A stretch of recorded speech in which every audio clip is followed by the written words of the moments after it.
चंद्रपूरचे भाजपचे आमदार किशोर जोरगेवार आपल्याबरोबर आहेत। किशोर जोरगेवारजी, आज औचित्याच्या मुद्द्यावरती तुम्ही चंद्रपूर जिल्ह्याच्या मध्यवर्ती बँकेचा प्रश्न जो आहे तो नोकर भरतीचा मांडला।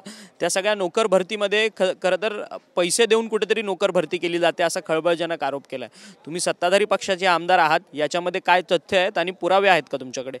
निश्चितपणे 358 जागांसाठी चंद्रपूर मध्यवर्ती सहकारी बँक ही नोकर भरती करत आहे।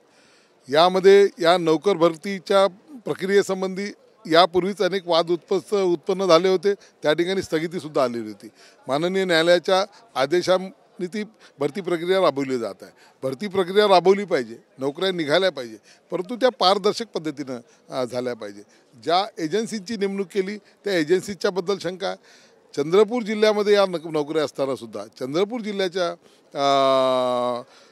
उमेदवारांना नाशिक, पुणे, जालना या ठिकाणी दूरवरच्या जिल्ह्यामध्ये त्याचे सेंटर्स दिले। सेंटर्ससुद्धा ठरवून दिल्या गेलेल्या, ज्या सेंटर्सवर तुम्ही जेव्हा जर कधी निकाल आल्यानंतर लक्षात येईल तुम्हाला की काही विशिष्ट सेंटरवरचे विद्यार्थी त्या ठिकाणी लागलेले, बेरोजगार त्या ठिकाणी लागलेले दिसतील आणि त्यांच्या माध्यमातून सेटिंगच्या माध्यमातून केलं। चंद्रपूरमध्ये एकच चर्चा आहे सध्या, एका एकरला जसं 40 गुंठे म्हणजे 1 एकर होतं, तसं एका एकर जागेचा भाव आहे 40 लाख रुपये। लोक आपलं सोनं जमिनी गहाण ठेवून या लोकांना पैसे देत आहे। काही दिवसापूर्वी 5-6 दिवसापूर्वी याचा भाव 30 लाख रुपये होता, आता 40 झाला। म्हणजे शेअर बाजारासारखे याचे रोज भाव वाढत आहे आणि अर्धे पैसे अगोदरच घेतले जातात। यांचा मोरक्या कोण आहे? यांचा तुम्ही म्हणतात तर अध्यक्ष असतील, बँकेचे जे संचालक मंडळ असेल, त्यांच्या माध्यमातूनच ही नोकर भरती राबविली जात आहे। याच्या संदर्भाचे काही पुरावे आहेत का? तुम्ही विधानसभेमध्ये म्हटलं की 40 लाखाला एक जागा विकली जाते। पुरावे आहे। तुम्ही जर याच्यातल्या 31,000 ज्यांनी त्यांच्या जर मुलाखती घेतल्या येईल तुमच्यासमोर।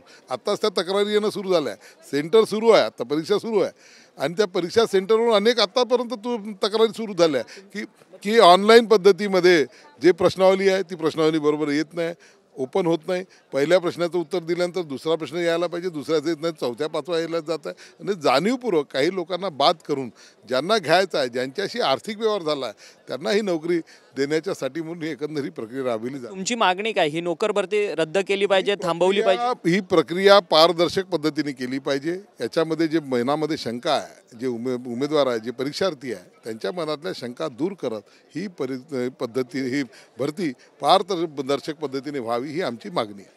खरं तर तुमच्या जिल्ह्याचे नेते असलेले सुधीरभाऊ मुनगंटीवार यांचा या मंत्रिमंडळामध्ये समावेश नाही, परंतु त्यांना मंत्रिमंडळात का नाही घेतलं या संदर्भाचे आशयाचे बॅनर सीताबर्डी परिसरात लागलेत। नागपूरच्या 7 वेळा मंत्रिपदावरती आले, वन खात्याचं चांगलं काम केलं, सरप्लस बजेट मांडला, इतके सगळे विशेष गुण एका बॅनरवरती लिहिण्यात आलेत आणि अशा पद्धतीचा एक आमदार मंत्रिमंडळात मंत्री का नाही अशा पद्धतीचा सवाल उपस्थित केलेला आहे।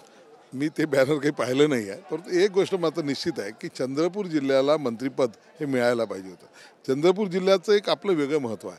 चंद्रपूर जिल्ह्याची भौगोलिक, राजकीय आणि सामाजिक स्थिती वेगळी आहे। चंद्रपूर जिल्हा हा महाराष्ट्राच्या विकासामध्ये भर देणारा, वीज उत्पादन करणारा, कोळसा उत्पादन करणारा, या ठिकाणी वन्यजीवांचं पालन करणारा, सगळ्यात जास्त वाघांचं पालन करणारा जिल्हा आहे आणि त्या जिल्ह्याच्या विकासाच्या एकंदर परिसराकरता म्हणून चंद्रपूर जिल्ह्याला मंत्रिपद मिळावं ही अपेक्षाही होती आणि भारतीय जनता पार्टीचे कधी नव्हे ते 5 आमदार एकाच वेळेस निवडले।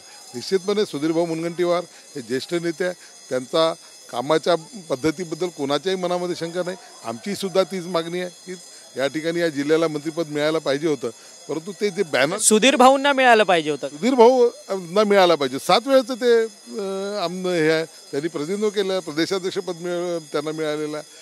7 विधानसभेमध्ये त्यांनी कॉन्टेस्ट केलं, 3 लोकसभा त्यांनी कॉन्टेस्ट केलं, एकंदर 10 निवडणुका त्यांनी 4 वेळा मंत्रिपद पद त्यांच्याकडे राहिलेलं आहे। त्याच्यामुळे प्रदेशाध्यक्ष भारतीय जनता पार्टीचं पद आहे, त्याच्यामुळे ज्येष्ठ नेते ते असल्यामुळे त्यांना पद मिळायलाच पाहिजे होतं। परंतु त्यांची नाराजी आहे सगळ्या संदर्भात की मंत्रिमंडळात का नाही घेतलं म्हणून। ती नाराजी तुमच्या समोर कधी त्यांनी व्यक्त केली आहे? काही त्यांच्याशी या विषयावर काही बोलणं झालेलं नाही आहे, त्याच्यामुळे मला माझ्यासमोर काही त्यांनी नाराजी व्यक्त केलेली आहे आणि मला तर वाटत नाही की ते नाराज होणाऱ्या व्यक्तिमत्वापैकी एक आहे कोणी नाराज।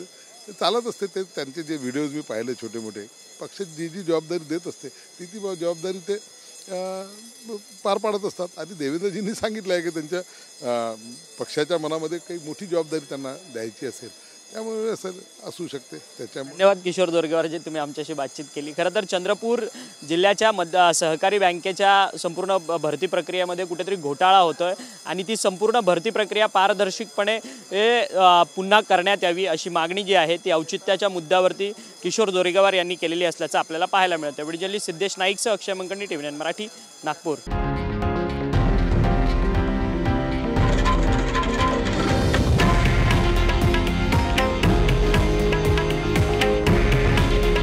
हे आहे देशातील नंबर 1 न्यूज नेटवर्क आणि आपण पाहत आहात TV9 मराठी. काळजी तुमची, हित महाराष्ट्राचं.